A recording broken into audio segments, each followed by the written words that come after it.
Some games just scream budget. You know the type. Massive productions, packed to the brim with content, graphics, and features. Everything except soul.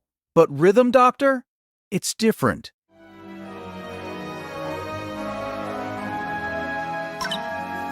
Which one of my pretty dresses do I pick?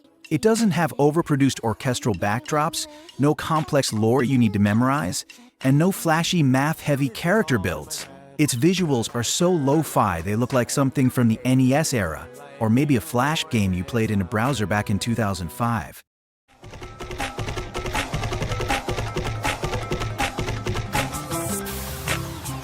Yet, it achieves something multi-million-dollar blockbusters often fail to do. It gives you a spark of pure, unadulterated joy the moment you press that button. Great indie games should focus on creativity, not on trying to crush the competition by burning through a massive budget.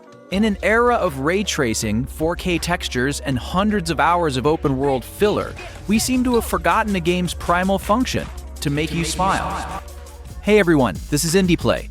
Today we're talking about a game that might just be the most musically literate and emotionally resonant indie masterpiece in years, Rhythm Doctor. The core gameplay of Rhythm Doctor is deceptively simple. Count 1, 2, 3, 4, 5, 6, 7, and hit the beat. That's it. One button, sync with the patient's heartbeat on the 7th beat. As long as you hit it, the patient gets better. It sounds easy. And it is, until it isn't. Because soon you're dealing with fast 7 beats, regular 2 beats, variable speed 2 beats, swing beats, window motion effects, 3 track lines, 7/8 time signatures, polyrhythms, syncopation, triplets. Okay, you get the idea. If modern AAA games compete on who has the clearest image, Rhythm Doctor competes on how broken it can look. The screen will lag, connections will drop, and the game window will literally drag itself across your desktop or shrink down to a single pixel. At this moment, your eyes will lie to you, but your ears won't. You have to survive this visual storm by holding on to that single lifeline called rhythm. This design actually translates complex music theory, like syncopation, polyrhythms, and even hemiola, into pure intuition. By the end, you won't feel like you're playing a game, you'll feel like you're playing jazz with your fingertips. It's different from 91% of rhythm games out there. Most modern rhythm games are essentially eye exams, with notes flying everywhere. Take a Dance of Fire and Ice. It has arguably the best visual performance in the genre, but let's be honest, it can get dizzying. Rhythm Doctor does subtraction. In many levels, the game actually encourages you not to look at the screen. It is, ironically, one of the most accessible rhythm games for visually impaired players.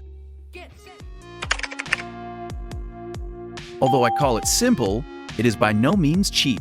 Every level in Rhythm Doctor feels like a micro indie film.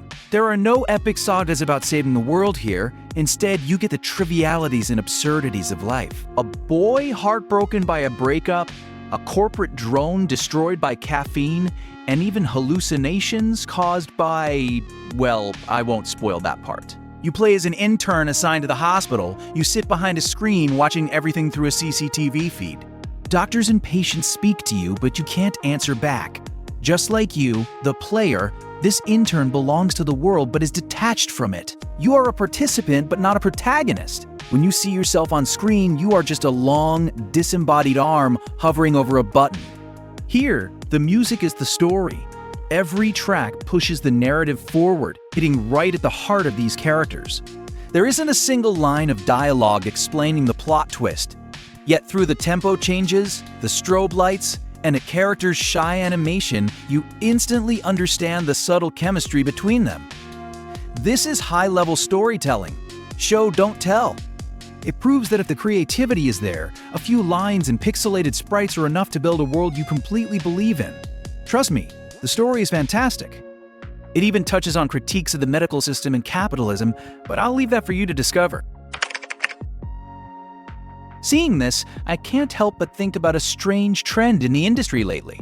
The word indie game used to represent titles like Rhythm Doctor, limited budgets, but infinite creativity, the courage to break rules. But now, We're seeing so-called indie games walking the opposite path. Take the highly anticipated Expedition 33, for example. I won't deny the visuals are stunning, and the marketing campaign rivals top-tier publishers. It seems like they dumped all their skill points into appearance, high-fidelity modeling, grand orchestral scores, and aggressive marketing.